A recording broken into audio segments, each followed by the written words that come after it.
Здравейте, ние сме Базрукова и днес ще приготвим любимата на нашата внучка рецепта панирани пържени калмари, които ще бъдат много хрупкави. Калмари!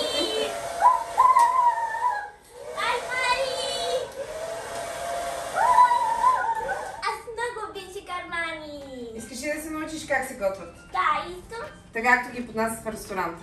Да! Добре, ще ми помагаш ли? Да, сега. Да започваме. За тази рецепта ще ни трябват калмари, туби от калмари, които аз съм купила от магазина, почистила съм, измила съм ги много добре. Ако не знаете как се чистят и как се приготвят калмари за готвяне, може да видите нашето видео, в което сме разказали за това. След като сме ги измили и изчистили, съм ги подсушила от водата и сега ще ги нарежем на кръгчета. Валя ще ги нарежем на кръгчета. И горе-долу трябва да е с ето такъв размер. Внимавай да не си порежеш някой пръщи. Трябва да държиш калмара с едната ръка, защото той е хлъзгав. Точно така. И да са равни. Браво! Калмарите са готови и сега ще направим панировката за тях. Първо течните съставки. Течните съставки са 2 яйца. Слагаме в купата празната. Супер. Сега слагаш мляко. 3 супени лъжици. И го разбъркваш много добре. Да стане еднородна гладка смес. А какви калмари обичаш? Такива хрупкави или които са по-меки? Колечки. Ама обичаш да са хрупкави или обичаш да са по-меки? Хрупкави. Хръст. В една чиния сложете 4-5 супени лъжици препълнени с брашно и към тях ще добавим няколко подправки от червен пипер. След това ще добавим половин чайна лъжичка смлян черен пипер. Виждате? И накрая ще добавим една чайна лъжичка сол. Варвара ще го бърка без да изсипва.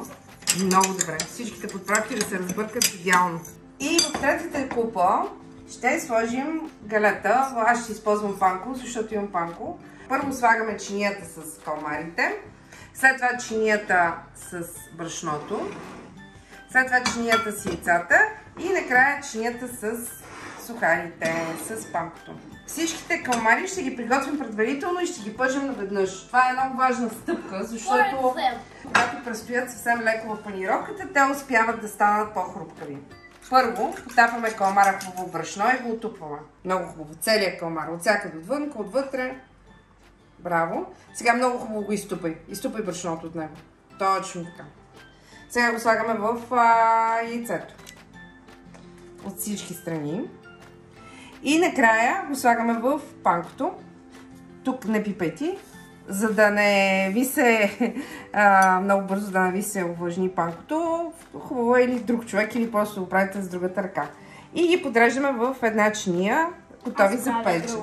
След като приготвите абсолютно всички калмари по този начин, загрейте в дълбок тиган 2 пръста олио и започваме да слагаме по-малко от нашите калмари в маслото. Пържим ги докато станат златисти. Не слагайте прекалено много парченца в олиото, защото така смъквате температурата и няма да се изпържат, няма да станат достатъчно хрупкави.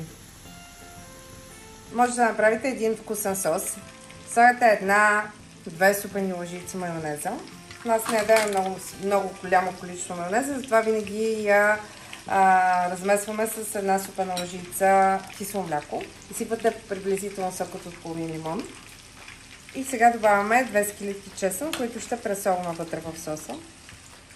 Чесънът е по желание и според количеството, което вие обичате. Единият вариант е просто да посолите този сос и да му сложите черен пипер за овкусяване.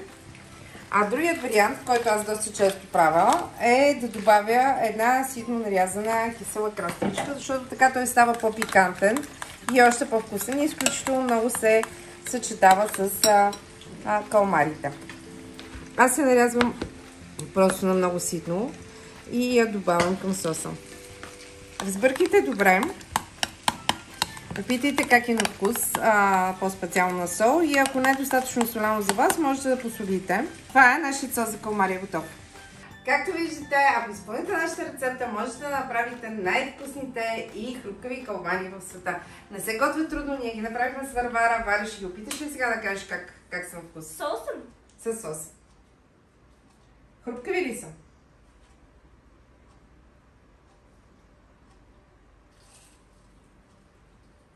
Те ще беше много вкусни и хрупкавите. учен. Абонирайте за нашия канал. Ние сме Безрукола и наготвихме най-хрупкавите, най-вкусните калмари с най-страхотният сос на света.